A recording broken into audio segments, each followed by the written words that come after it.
சத்தியத்தை மீறியதால் வந்தவினை சுந்தரருக்கு கண் பார்வையை தந்த தியாகேசர் சுந்தரமூர்த்தி நாயனாரின் திருமணத்தை வயதான முதியவர் வடிவில் வந்து சிவபெருமான் தடுத்து அவரை ஆட்கொண்டார்.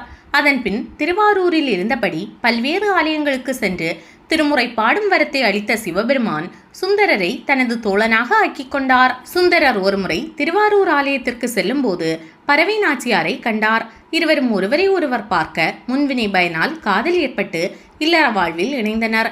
இருவரும் சேர்ந்து தியாகேச பெருமானை வழிபட்டு வந்தனர். சுந்தரர் சிவாலயங்களை தரிசிக்க யாத்திரை மேற்கொண்டார். பல சிவாலயங்கள் சென்று ஈசனை பணிந்து பாடி தான் வேண்டியவற்றையும் தன் நண்பர்கள் வேண்டியவற்றையும் கேட்டு பெற்றார் சுந்தரர். ஒரு சமயம் திருவொற்றியூர் ஈசனை வழிபடுவதற்காக வந்தார். அங்கு சங்கிலி நாச்சியார் ஈசனுக்கு பூக்கட்டி கொண்டிருந்ததைக் கண்ட சுந்தரர் அவரிடம் காதல் வயப்பட்டார். ஈசனிடம் சென்று சங்கிலியிடம் தனக்காக பேசி சங்கிலியை தனக்கு திருமணம் செய்து வைக்கும்படி வேண்டினார். அதற்கு ஒப்புக்கொண்ட ஈசனும் சங்கிலி நாச்சியாரிடம் சென்று சுந்தரரை மணந்து கொள்ளும்படி கோரிக்கை விடுத்தார். இதை கேட்ட சங்கிலி நாச்சியார், சுந்தரர் ஏற்கனவே பறவையாரை திருமணம் செய்துள்ளார், நான் எப்படி அவரை திருமணம் செய்ய முடியும் என ஈசனிடம் கேட்டார். அதற்கு ஈசன், உன்னை விட்டு பிரிந்து செல்லாதபடி சத்தியம் வாங்கிக் கொள் என்றார். இதனால் சுந்தரரை மணக்க சங்கிலி நாச்சியார் சம்மதித்தார். இருவரும் திருமணம் செய்து கொண்டு திருவொற்றியூரிலேயே தங்கியிருந்து சிவத்தொண்டு செய்து வந்தனர்.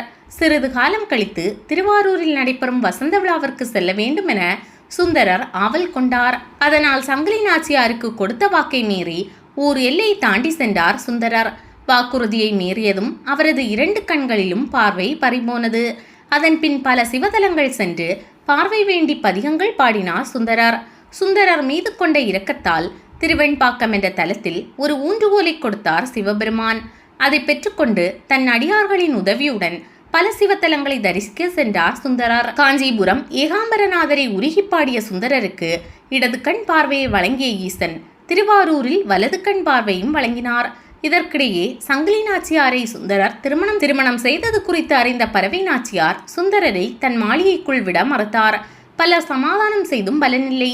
மனம் நொந்த சுந்தரர் தியாகேச பெருமானை சரணடைந்து தனக்காக பறவையாரிடம் தூது செல்லும்படி வேண்டினார். அதன்படி சிவாச்சாரியார் வேடத்தில் சென்று பறவையாரிடம் சமாதானம் பேசினார் சிவபெருமான். அதற்கும் பறவையார் மனமிறங்கவில்லை. இதையடுத்து சுந்தரரிடம் வந்த ஈசன், சுந்தரா, பறவையிடம் சமாதானம் பேசி பார்த்தேன், அவள் உன்னை ஏற்க மறுக்கிறாள் என்றார். அதை கேட்ட சுந்தரர், உங்களை நம்பிய என்னை கைவிடலாமா? பறவையாரிடம், நான் மீண்டும் சேர நீங்களே வழி செய்ய வேண்டும் என கூறி ஈசன் திருப்பாதங்களில் பணிந்தார். அவரது பக்தியை மெச்சிய சிவபெருமான், சுந்தரா, உனக்காக இந்த நள்ளிரவிலும் மீண்டும் நான் தூது செல்வோம், வருந்த வேண்டாம் என்றார். அதன்பின் தன் சுய உருவத்துடன் பூதகணங்கள், தேவர்கள், முனிவர்கள் சூழ வீதியிலேயே நடந்து வந்தார்.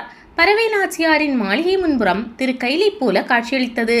சிவபெருமானை கண்ட பறவை நாச்சியார் ஓடி வந்து அவரது காலில் விழுந்து வணங்கி நின்றார். ஈசன், பறவையே, தோழன் என்ற உரிமையோடு சுந்தரன் நம்மை அனுப்பிய காரணத்தினால் மீண்டும் உன் முன் வந்தேன். உனது இல்லத்திற்கு சுந்தரன் மீண்டும் வருதல் வேண்டும், அதுவே எமது விருப்பம் என தெரிவித்தார். பெருமானே, தங்கள் திருவடி நோக திருவாரூர் வீதியில் நடந்து வந்ததை கண்ட பிறகும் இசையாது இருப்பேனா? நாங்கள் கூடி வாழ்கிறோம் என கூறினார் பறவை நாச்சியார். அவருக்கு அருளாசி கூறிய சிவபெருமான், சுந்தரா, நீ உடனே உன் பறவையிடம் செல்வாயாக என கூறிவிட்டு கருவறைக்குள் சென்று மறைந்தார். அதன்பின் சுந்தரரும் பறவையாரும் ஒன்றிணைந்து சிவத்தொண்டுகள் புரிந்து வந்தனர். ஆடி மாதம் சுவாதி நட்சத்திரம் சுந்தரமூர்த்தி நாயனார் குரு பூஜை.